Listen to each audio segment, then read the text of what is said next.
Hello!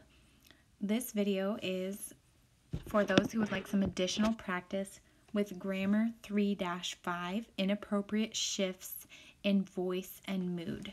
So for this first example, I'm just going to show you what I would be thinking as I was trying to choose the correct answer. The question asks, which sentence has an inconsistent voice? Now right away, you want to focus in on the word voice, because that means that you are looking at active and passive.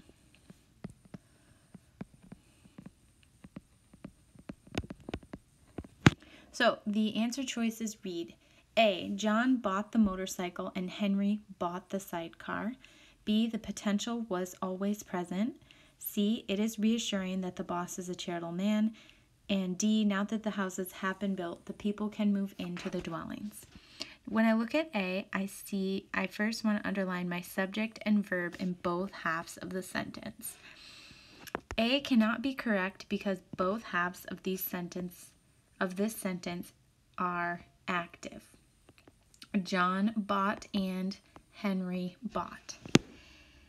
B, there is only one subject and one verb, so there's no opportunity for an inconsistent voice. C says it is reassuring that the boss is a charitable man. Again, both of these are active because reassuring is describing it and charitable is describing the boss.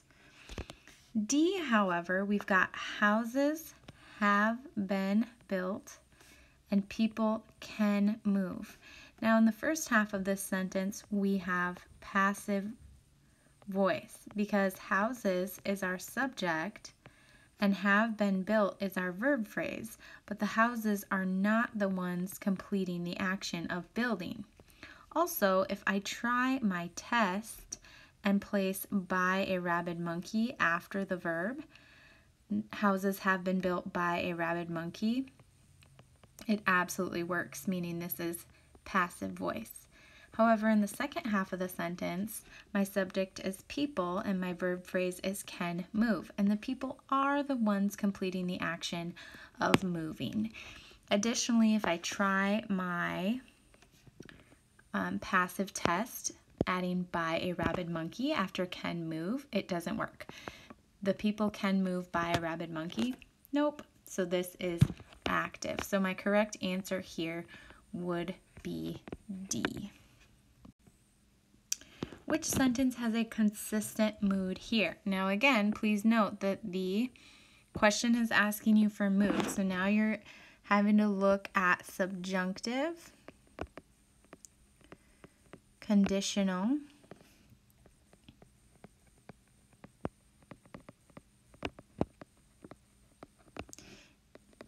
indicative, and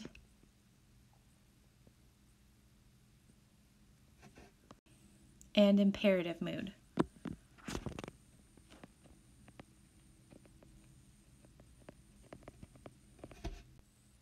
The answer here is A, because you're working with a conditional sentence. The whole sentence is conditional.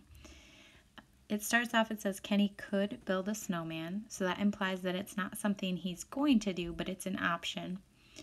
And if he does that, it may come to life. The fact that they use may also suggests that it's something that could happen, but that it's not true at the moment. B is incorrect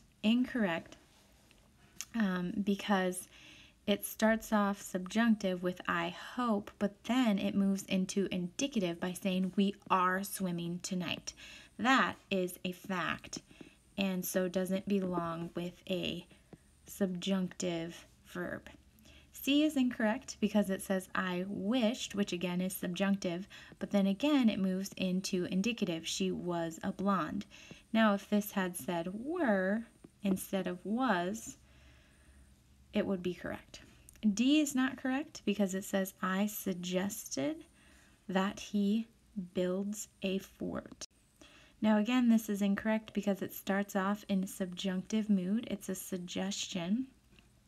But then again, it moves into indicative mood. It says he builds a fort. This is stating a fact. That is incorrect. Which sentence has an inconsistent mood? The answer here is D. Chloe is upset that she would be last. The first part starts off as a fact. Chloe is upset, but then it moves into a situation that is not true. A situation is not a fact. She would be last is more of a suggestion. So it moves over into subjunctive mood. What it should say here is Chloe is upset that she will be last. A is not correct because this is consistent. You could clear the table or you could wash the counter. These are both suggestions, so this is subjunctive mood. B is not correct because it says I should send a bar of chocolate, but then it may melt. So this is conditional mood all the way through. Should imply something that you could do, and may also imply something that might happen if the first situation comes true. C is not correct. It says I would watch TV, but then I may not get my homework done. Same thing, we've got conditional here. Both are not true at this moment, but it implies that the second could happen if the first happened. What is the shift in this sentence? The plates were washed and we set the table. The answer here is C. Because in the first half of the sentence, plates is my subject and were washed is my verb. However, the plates are not the ones completing the action of washing. And if I try my passive test, adding by a rabid monkey after the verb, it works. The plates were washed by a rabid monkey, which means that this is passive.